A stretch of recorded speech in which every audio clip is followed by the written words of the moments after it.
आज आपण आलू पालकची सुकी भाजी बनवणार आहोत बघा. कढईमध्ये एक पडी मी तेल घातलेलं आहे आणि तेल छान तापल्यानंतर जिरा आणि मोहरी घातली आहे. जिरं मोहरी छान फुलल्यानंतर बघा कांदा, हिरवी मिरची, आलं लसूणची पेस्ट घातलेली आहे. ते सुद्धा तेलामध्ये छान परतून घेऊया. बघा 3 ते 4 हिरव्या मिरच्या कट करून घेतलेल्या आहेत. त्या सुद्धा आपण तेलामध्ये घालून घेऊया.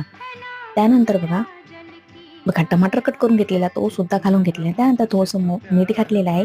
आता छान मस्त मसाले व्यवस्थित परतून घेऊया. त्यानंतर बघा 2 आलू कट करून घेतलेले आहेत ते घातलेले आहेत. आता ते बघा आलू व्यवस्थित शिजलेला आहे. त्यानंतर बघा थोडीशी वाफ काढून घेऊया. त्यानंतर बघा पावडर मसाले घालून घेऊया. सर्व पावडर मसाले मी घालून घेतलेले आहे. पावडर मसाला तेलामध्ये छान परतून घेऊया. त्यानंतर बघा आता छान व्यवस्थित तेलामध्ये पावडर मसाले परतून झाल्यानंतर त्यामध्ये थोडीशी कोथिंबीर घालूया आणि पालक घेतलेला आहे. 1 पाव पालक घेतलेला आहे. स्वच्छ धुवून घेतला आहे आणि बारीक कट करून घेतलेला आहे.